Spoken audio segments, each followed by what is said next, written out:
Welcome to part 2 of the painting challenge where I'm doing an oil painting and an acrylic painting at the same time. So in the first part, I did a lot of the doodles and outlines for both of the paintings.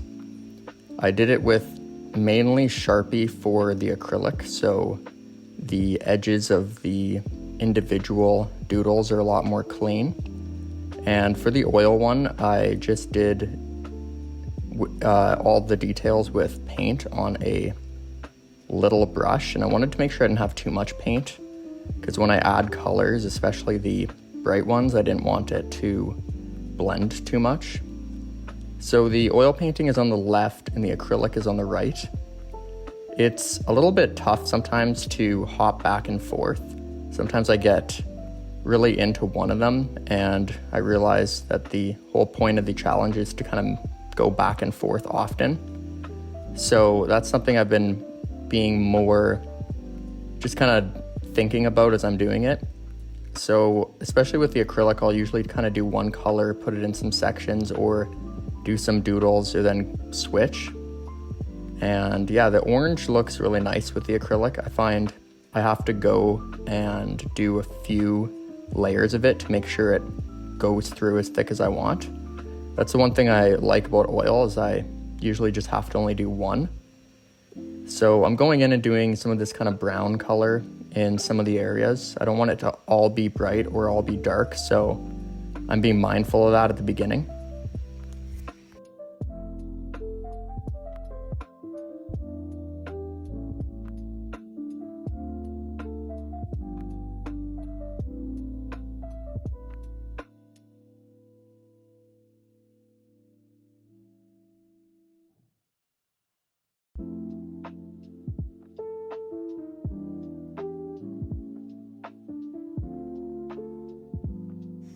Like I mentioned in the first part, I want to make sure that both of these paintings are equally as detailed because I want to see the difference on how that large amount of detail looks compared from the oil painting to the acrylic.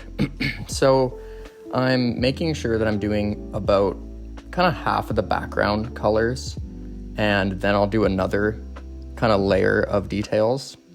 Sometimes I do a lot of outlines at the beginning, but for this one I want to do some of the colors first. Sometimes when I fill in a background area with a color, I can kind of see a shape or another design kind of forming. So I'm going to do that for both of the paintings. And with the oil paint, I really want to make sure that the paints that I'm using, especially for the parts where I'm blending, aren't going to clash with each other. So trying to spread it out where if I'm doing red in one area and blue in one area, I don't have another blue or red right beside it. So I kind of jump from part of the painting to part of the painting. Something I also noticed is usually the top left of my paintings are a little more plain and don't have as much detail. So I really want to make sure that that's a priority. So yeah, I think the main kind of challenge about this one is balancing the level of intricacy between both of them.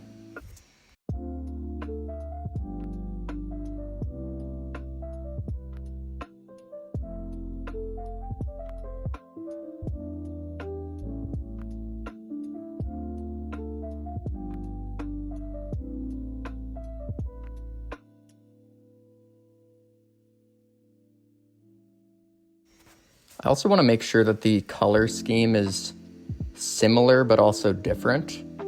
So I want to make sure there's a healthy balance of bright versus dark colors for both the background and the doodles as well.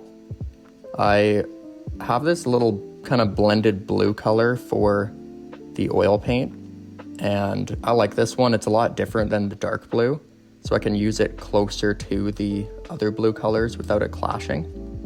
It's kind of a newer color for me. I haven't painted with this shade of blue, so I'm excited to see how it turns out. I think the struggle will be the background for the oil painting, just because there's a lot of areas that I'm using multiple colors in the details. I'll probably have to do a lot smaller sections for the background color.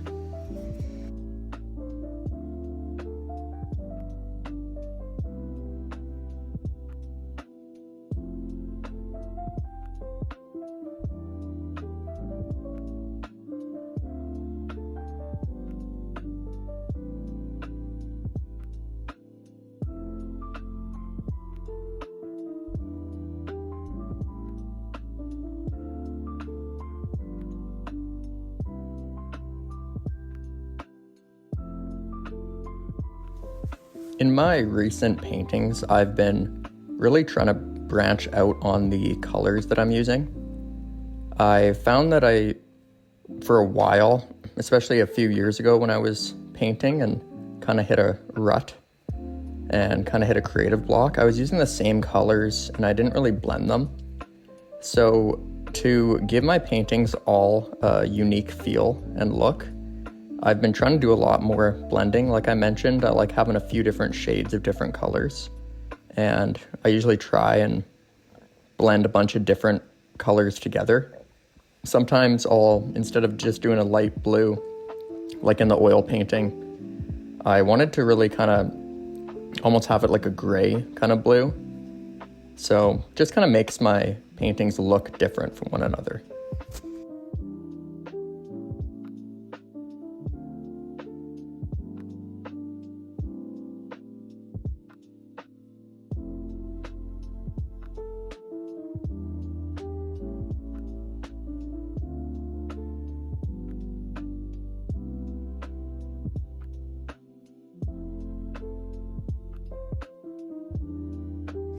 I noticed that the oil painting did need a few more kind of dark background colors. And I noticed that as I was doing some of the other bright ones. Sometimes it's tough, like where I have that blue line going across it, because if you do a dark color, it kind of washes out whatever element or detail you're going to do.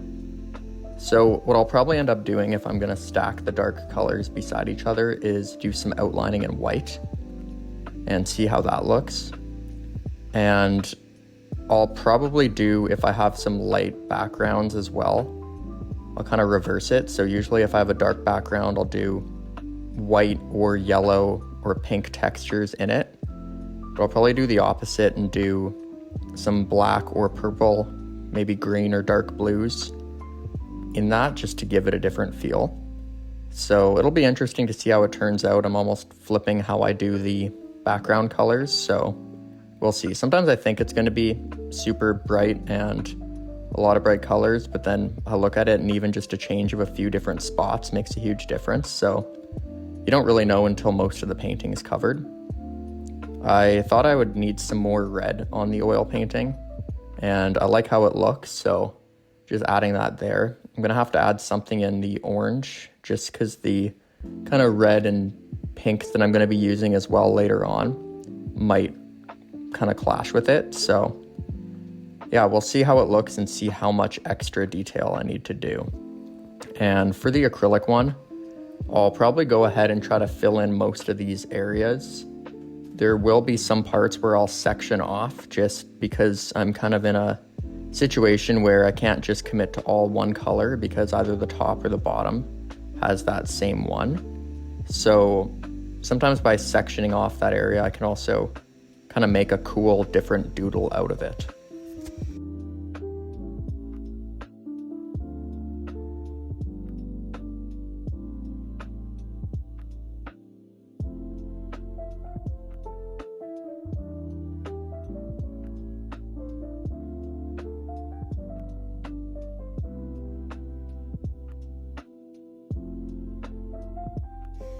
It's really hard to tell at this point how it's going to look. As I was painting these, I also decided that my next painting, I want to try something with just a large element in the middle and just a few background colors outside of it. But I want to do maybe a large face or an abstract kind of doodle or element that takes up about 80% of the canvas. And I want to see how that looks. I find these ones are fun to do and sometimes they can look really different to each other. But like I said earlier on and in some other videos, I really want to try to challenge myself and create different paintings and styles within my style. So yeah, I'll probably do that. I'll probably do it on a smaller canvas as well. But I'm excited to see how these two paintings turn out compared to each other. I think the acrylic one I'll be able to do more details with, but I want to really challenge myself. So thank you for watching this part, and I'll post the next part soon.